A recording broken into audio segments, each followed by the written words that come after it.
Yep. All right, question for Coach Golesh. Alex, talk about portal Paul for you guys, and just are you in the final stages of that, or are there any other positions you're looking at adding? I know it's kind of late in the game here with classes and everything like that. Yeah, we have a little bit of room. It's this last part of there's going to be this last surge of kids that potentially graduate in May. They still got to go to school. It's like a thing still. So graduate in May. There's some late May out junior college guys. Some late qualifier high school guys. We've left ourselves a little bit of room, but for the most part, you feel like it's close to done. Yeah. Running back room, being able to keep Jeremiah and adding multiple proven backs. I guess what's your vision for that room, and how big was it to add Bryson and Tay and Nakai? Yeah, you know what? It was a matter of adding just college reps. You feel like the younger you are in that room, the scarier it is going into the year. It was a matter of adding, like Bryson brings really 2.5 years of starting game experience at the Power 4 level. More than anything, the kind of kid he is, like he was hungry to go play in an offense where you're going to run the ball, wanted to play in the SEC, wanted to play against the best talent in the country.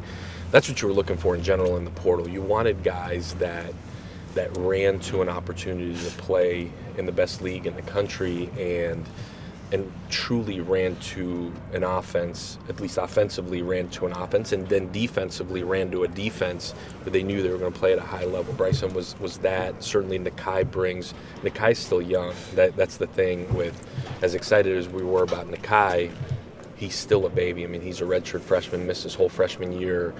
Everything he did was kind of on raw talent, and he's still got to continue to develop. Tay, in the same breath, you wanted a guy that had experience playing.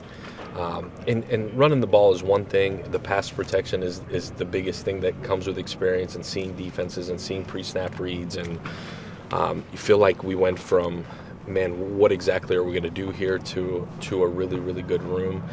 You started off with Jeremiah, having him back. I was actually just at his high school 2 days ago, like kind of a deja vu moment. Last time I was there was 5 years ago, I guess now, at a different school recruiting him. But he brings a veteran presence and a true Auburn man that started there, wants to finish there, and certainly really excited about that room. You got DJ Broughton from this area over at MGM. Bryce Kane is from Baker High School. How important is the Gulf Coast in your recruiting efforts from this season and moving forward? Yeah, huge. I think just really covering this state has been such a priority for us. It's where we started. This period's so crazy. I think I end up with 9 days out on the road with finishing portal recruiting, which was a priority, our own team being a priority, and then being able to get out. But the entire state's huge. Certainly right here in Mobile is absolutely huge for us. You look at the guys that have come out of here that have played at Auburn, absolutely huge. I wanted to ask you about what's going on in college basketball right now with Charles Bediako and how that could translate potentially to college football. If a guy declares for the draft, goes undrafted, or is even on a practice squad in the NFL, them potentially coming back and, using up the rest of their eligibility in the college ranks. Would you believe me if I haven't paid much attention to it? Man, crazy would add a bigger pool of players, wouldn't it? I don't know. I really don't. It would certainly add a bigger pool of kids. I think college football is evolving so fast, and every single time there's a situation like that, my antennas go up. And, I think with every change or every ruling or lack of ruling, you've got an opportunity to either sit and complain about it, which I think we tend to as coaches. I've always looked at it the other way. It's like, man, where's the loophole in here? Who's available out there that we can go get that fits what we do? But certainly fascinating. From a legal side, fascinating. Yeah. How did it work out for him last weekend? Pretty good. Did it?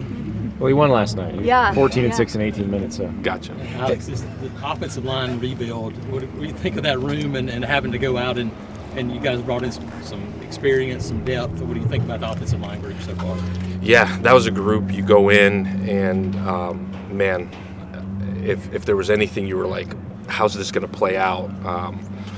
Because it wasn't just filling the what you felt like were the starters, you felt like you needed to fill some backup roles, and we're in a situation where we walked in, signed a big freshman class and a really talented freshman class, and you felt like there was a really talented young group in there, but it was filling those roles where those guys can develop and give those guys time to develop. I think, you kind of saw how it progressed. We started with the tackle spots. We felt like we worked to the interior of the line.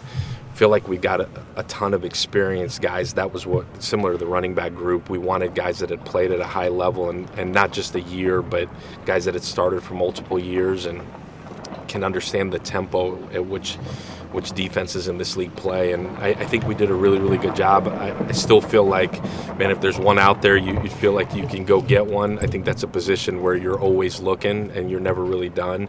But I do feel like we've got some veteran presence. I'm really excited about the youth in that room. You hope you don't find out about the youth here for a while, though. How much does having a center and a quarterback who played for you before speed up the installation of the offense? Monumental. I think absolutely priceless. It honestly lets you go to sleep at night a little bit, to where, like, we're not there right now. You got our young coaches there. Obviously, they're with the strength staff, but they're plugging already. And I think every day that you can get ahead offensively and you feel like there's continuity and rhythm, you got a chance to have success. You can kind of skip that first couple of games where people are figuring it out. Both Cole and Byram honestly let you sleep at night a little bit, and Cole has position flexibility. There's some guys in that room on the interior that have position flexibility, but I would tell you priceless. Alex, on that similar note, I mean, how important is it to have guys with familiarity in this offense at other positions, particularly wide receiver? And I guess, were those conversations maybe a little bit easier than some other guys in the portal? I know you've talked a lot about proof of concept. Those guys have had proof of concept within your offense. I guess, what were those conversations like with them following you from your previous stop? Yeah, I think twofold. The familiarity with the offense is absolutely huge. To be honest with you, I think more than that, because you've got time, you can install an offense, and we're going to evolve offensively because it's going to fit personnel, and it's been that every year. I think just as important as that, and honestly more important in a lot of ways, is those guys coming in and almost stamping the staff, stamping myself, stamping several of the coaches, the strength staff, stamping those guys. And when I say stamping, the locker room controls the narrative of the program, right? Like, that's where guys either walk in and say, man, what the hell are we doing? Or they walk in and say, man, like, I like what's going on in here. Well, you've got a foundation of guys that either which way that conversation goes, they can say, man, like, hey, give that guy a shot. And that's everything. That's not just the coaches. That's not the offensive scheme. It's the strength staff. It's sports medicine. It's nutrition. It's every part of the program that touches these guys, those guys can stamp. And I think more than anything, that group of guys can say, hey, listen, like, whatever this was here, these guys are about culture, about relationships, about development. Like, these are real guys. And when you can have somebody walk into a locker room, especially guys that have played and have the respect of the guys around them, I think it helps you gain credibility quicker, helps you gain trust quicker. And that's what this game is right now, from a roster retention standpoint, amongst other things, it truly is how fast can you build trust, how fast can you build a relationship with the guys that you haven't been around. And I think for the guys that stayed, that chose to stay, like, those guys' perception of what college football is totally based on their relationships and their experience with the previous staff, has nothing to do with us. And the guys that came with give you a level of credibility that you need to have to be able to go and build quickly right now within the walls. Anything else? The other NCAA thing is tampering. I know that South Florida, you were on the other end of it, I'm sure. Big programs trying to pluck your players. Is there anything that needs to be done, that can be done to stop it, or how much of an issue do you think it is? Man, it's a loaded question with a lot of tentacles off of it. So at South Florida, I would tell you not as crazy as you would think.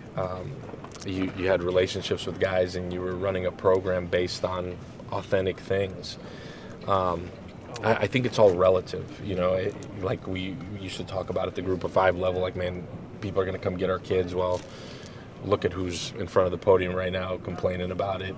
The level's irrelevant. It truly is all relative to where you are.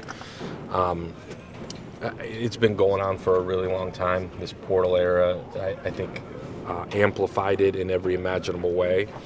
There eventually needs to be guardrails on this thing. I think we all want guardrails. I think we all want to know the rules in which you can operate in.